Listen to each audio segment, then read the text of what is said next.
really big reason of why I want to join the military. There's a war going on. Why do I want to be a Navy SEAL? Well, because they're the ones getting after. They're the tip of the spear and I can see it. I hear the news. I see the stories. I read the books. Welcome back to the Two Promises podcast. Let's dive right into another exciting adventure with BD and crew as he pursues his new passion of one day finding the most epic bourbon. The Two Promises team send their special thanks to Hobie and the Huckleberries for their masterful theme music. So grab a glass, relax, and enjoy responsibly. Baby says she's leaving if I don't stop drinking wine. So I switched to whiskey, now I'm feeling fine. Drinking that smooth, smooth whiskey. No more wine. I like straight bourbon. Baby, you try the ride. I recently saw a New York Times article about an SDV mission in North Korea around the same time that went kind of amiss. But there's so many things about that article that me knowing what I know just seemed really out of place. And we kind of talked about the OPSEC thing. And so I'm just, not that you need to address the article or anything in it too far, but I just wanted to kind of see if you have any perspective you can share on that article and its implications or anything like that. Yeah, I read the article and there's a lot that shouldn't be said. There's capabilities that shouldn't be talked about. And so I have my personal opinions on it. And that's pretty much it. I feel like there's certain people that are in the need to know.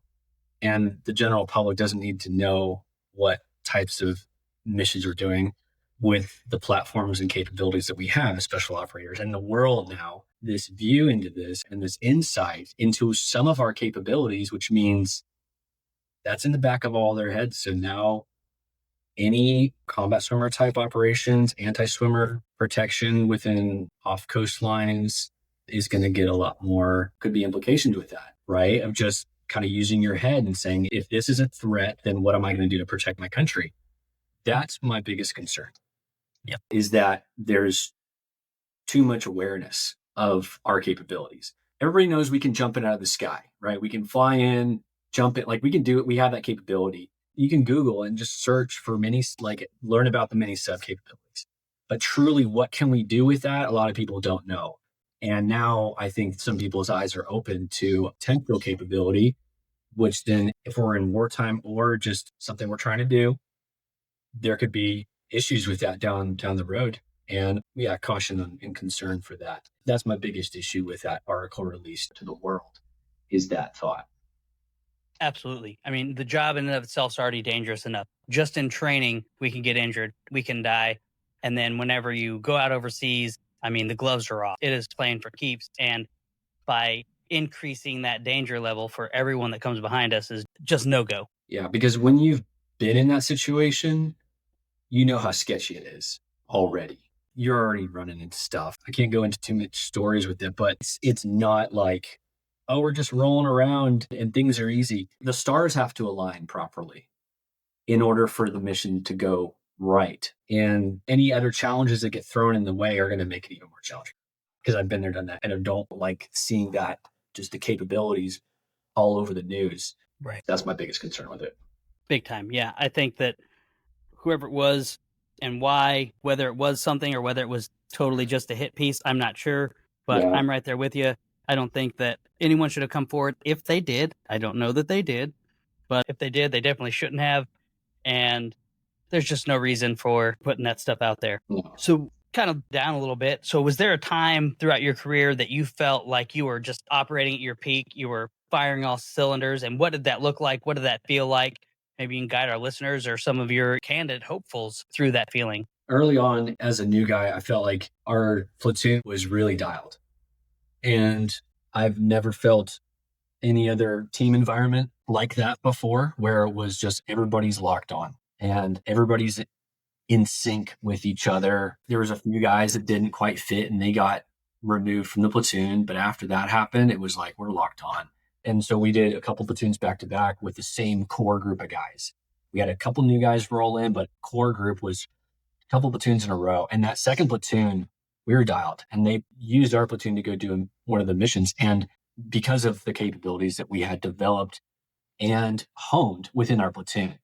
And that was, like I said before, one of the coolest experiences, to know that you're at the tip of the spear, that nobody else can do what you can do. It took us a few years to get to that point. But when everything was running smoothly, you knew what your brothers were going to do. Everybody was qualled up. Everybody had all the quals they could ever want.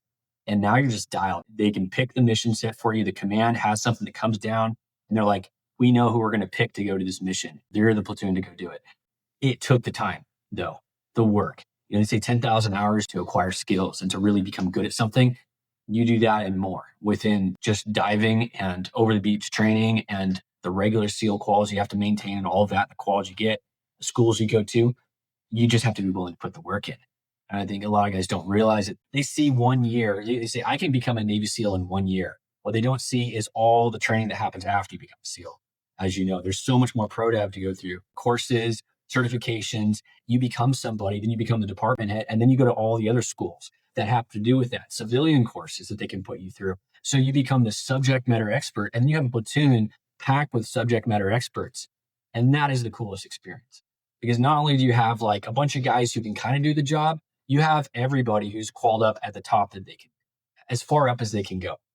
And so that experience with being in a room full of guys that just, they're dialed, and then you can go out in town with them and have a good time too. It's like you can have fun with them, and you also can lock on with them, and you know that you've got each other's back.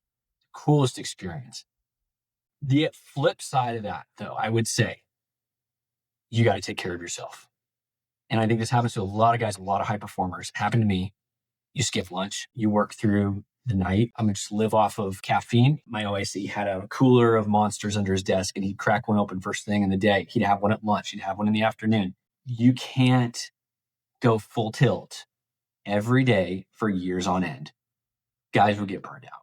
And that's what happened to a lot of guys in our platoon. You operate at such a high level for an extended period of time. At some point, things are going to start happening to the body. You can't maintain that for forever.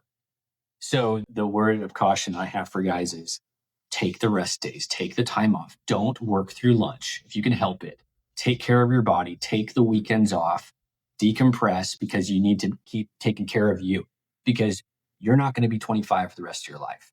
You're going to go into your 30s and 40s, and hopefully you can still operate as if you were in your 20s. But if you don't take care of yourself in your 20s or your early 30s, you're going to be a wreck, and you're not going to be able to perform. And that's what happened to a lot of guys in my platoon as we went on, was just because there was this cycle of, I'm a yes man. I'm going to do whatever they ask me to do. I'm going to go do all the schools that I get offered.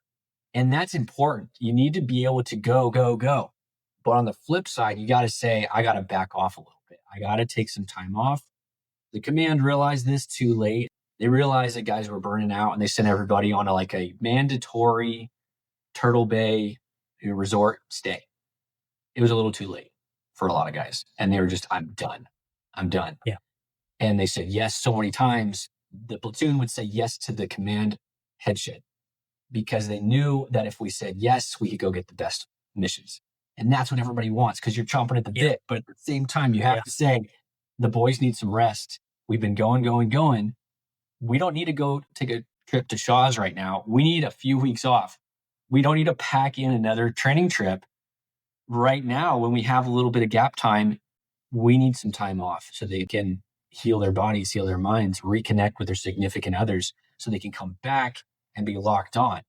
That's the flip side to being a top performer. You have to be able to do both. And you have to realize that the body needs that rest and recovery.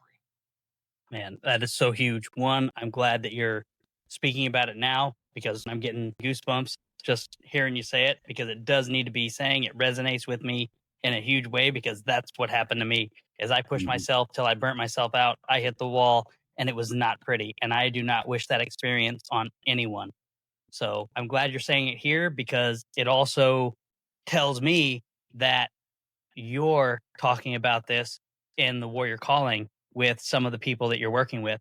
And so that's been your new venture. Do you mind kind of cluing us in to what you're doing with the Warrior Calling and how your transition moved you into that space? Yeah, absolutely. When I got on other teams, like a lot of guys, I was clueless because all I did before the military was just go to community college, work some random jobs. So all I knew really was the SEAL teams for 11 years.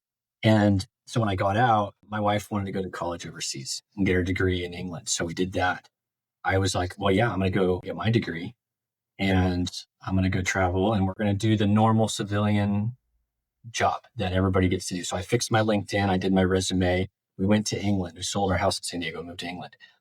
And I went to Goldman Sachs as an intern in London. I did everything you're supposed to do, right? Right. You Yeah. start to put up your LinkedIn, you build out your resume, you say how badass your job was, and nobody cares. Like, I don't care if you say Navy SEAL on your resume, like whatever. It doesn't really matter. So anyways, I rolled into Goldman Sachs and did my 3-month internship there. And as I was ending my internship, which, side note, 10 hours a day in front of a computer as an analyst, intern, former SEAL, you're used to spending time outside, right? I was an instructor at second phase. So I would spend hours in the pool every day. And then to go from that to like sitting in front of a computer with a bunch of college grads in Fleet Street, London, was such a flip for me.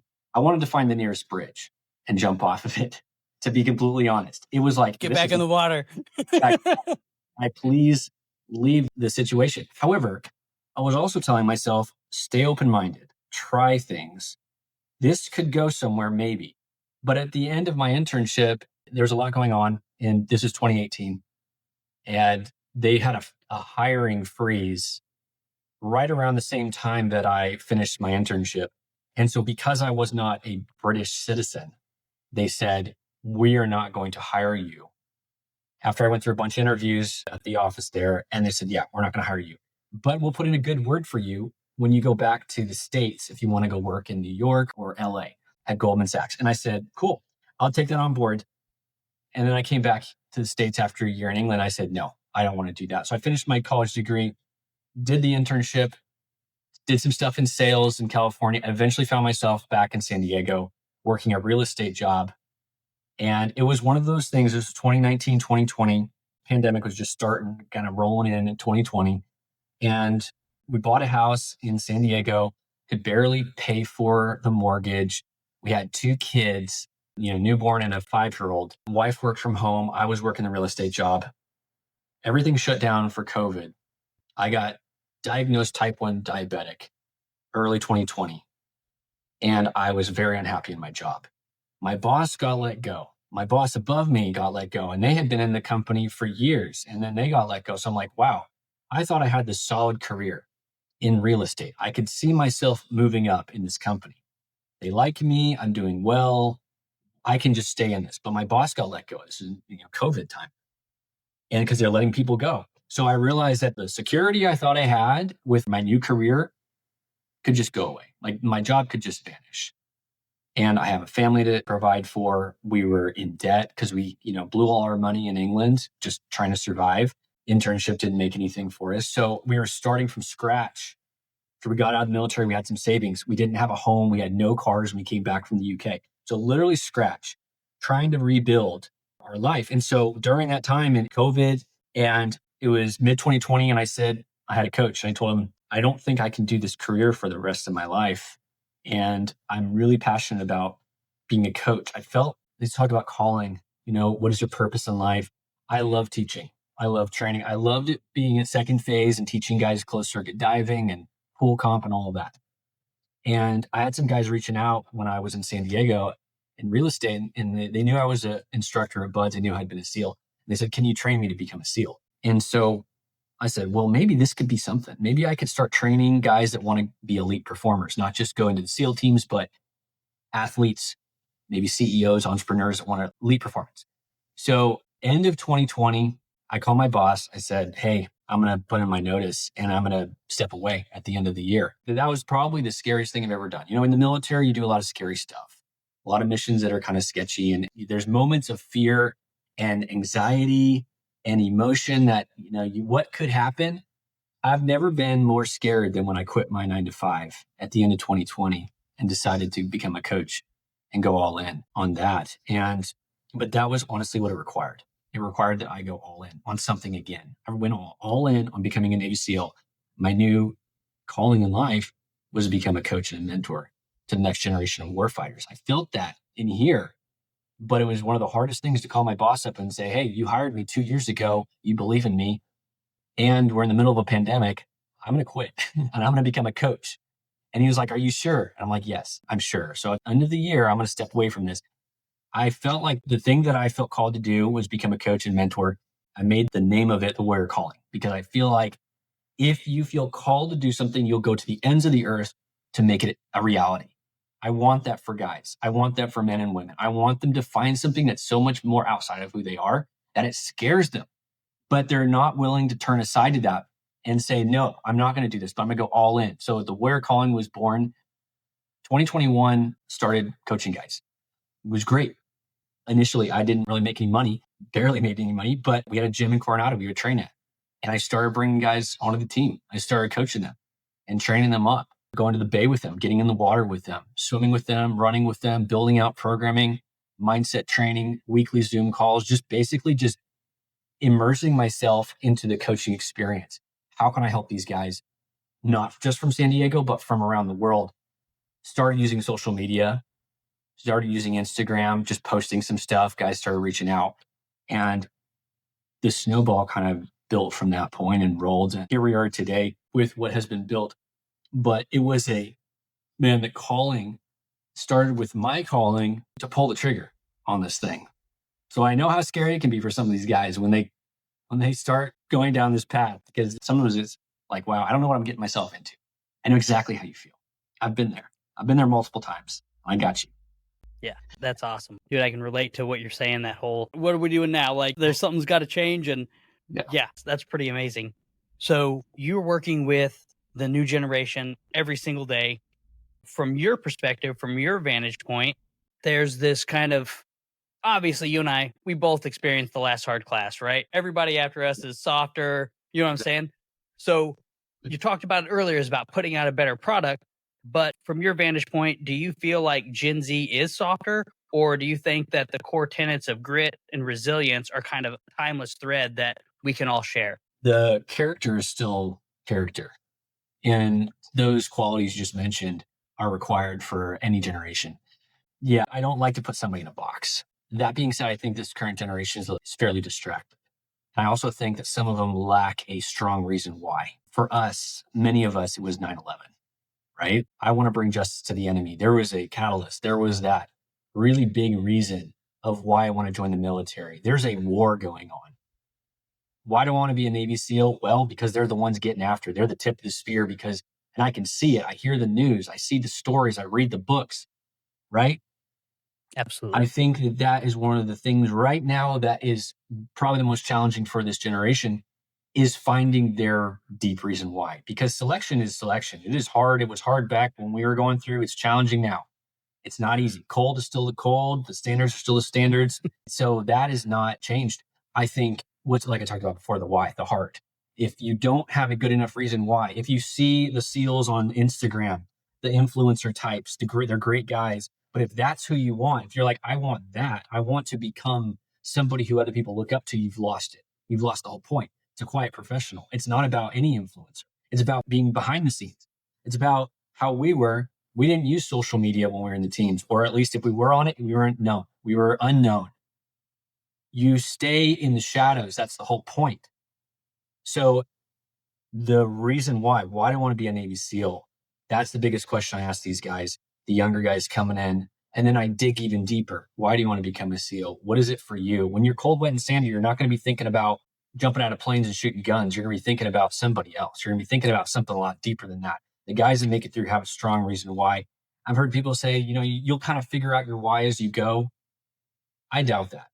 If you have a hard time providing clarity on why you want to do something hard, then why do it at all? Because a lot of guys go down this path, and I've talked with a few guys and I've heard this. I'm looking for a challenge. I want to do the hardest thing. It's like, bro, go do something else. Buds is hard, but Buds is like, that's 6-month job interview. You're not even a SEAL during Buds. So why do you want to be a SEAL? You're looking for the hardest thing to do in life. Yes, selection is hard, but that's not being a SEAL. So if your mindset stops at selection, there's something wrong. It should end past the trident. It should be, I'm getting this trident to become a Navy SEAL so I can serve at the highest level, so I can be the best leader that I can be, so I can take the fight to the enemy, so I can bring justice, whatever that is what you're training for. That's what all the blood, sweat, and tears of Hell Week and first and second, third phase and SQT is all about. It's not about, oh, I want to do something hard. I want to go through Hell Week. I want to train to be a bud student for the rest of my life. I'm like, bro, don't even go there, because when you get to selection then, and you're going through Hell Week, and your brain's like, okay, why are we here? We're here now. You made it to Hell Week. And your brain's like, okay, Roger that. You've made it. Like, you made it. You're there. And you're like, well, now what's the next thing? Why am I doing this? Okay, it's Wednesday night. Why am I staying? And your brain's trying to figure it out. It's like thinking hard. Like, wait, why are we here? You've made it. You've made it to the hardest thing ever. What's the reward? Why are we going through this? And so guys will shut off and they'll go dark with it because they don't have anything beyond that, because they wanted to do the hard thing. Roger that. But if you don't have a good reason why you want to be a special operator, then don't even go down that path, because there's a lot of hard things you can do in life. You got to want to do the job, what you signed up for, what the trident means. What does that mean? Right? Instead of, I just want to do the selection pipeline. Nobody stays in the job interview for the rest of their life. It's like any job.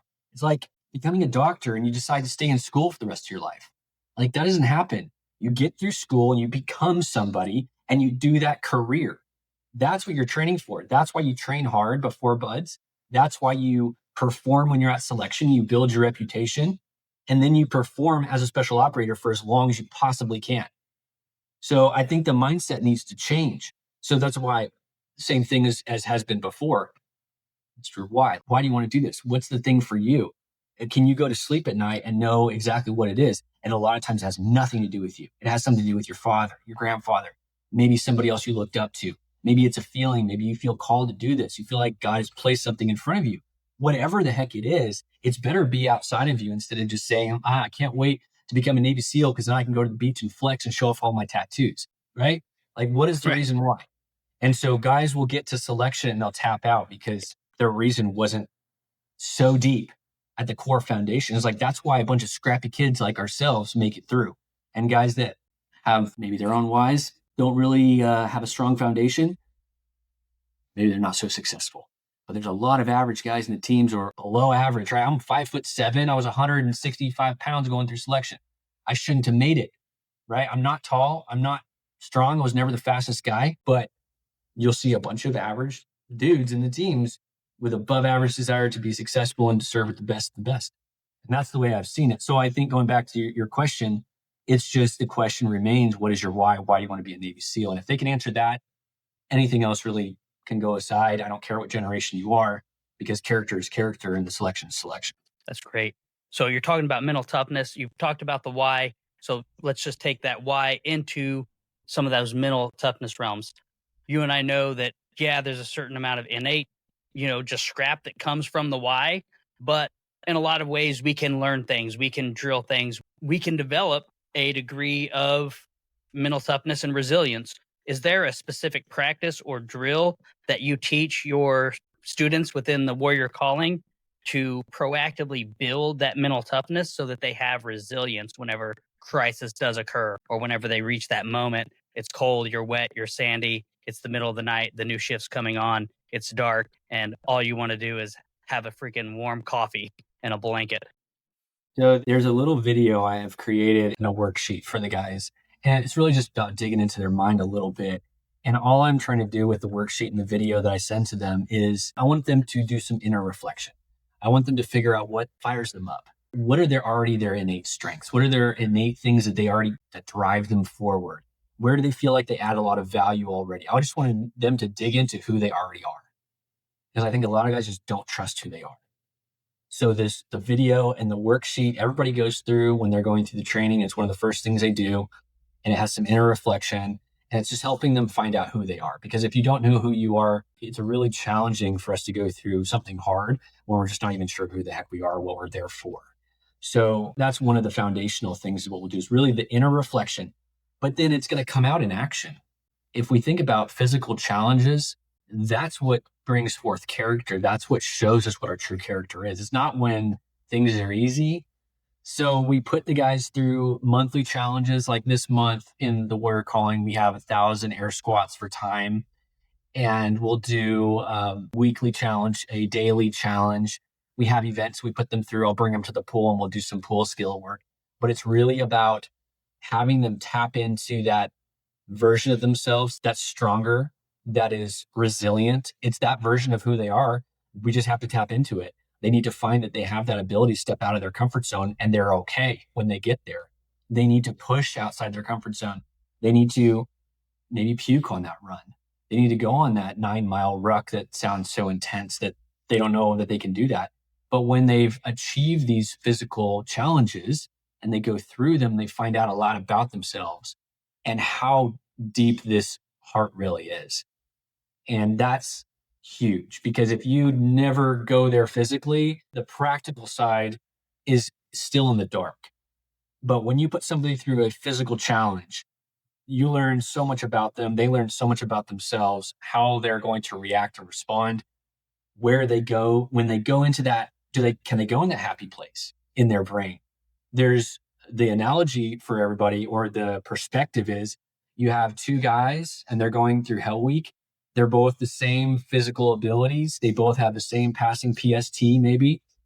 They can both run 4 miles in 28 minutes, but they have two different perspectives. One of them has a perspective is, I can't believe I'm here. Like, I am in Hell Week right now. This is my opportunity to go through this week so I can check it off the counter so I can become a Navy SEAL in the future.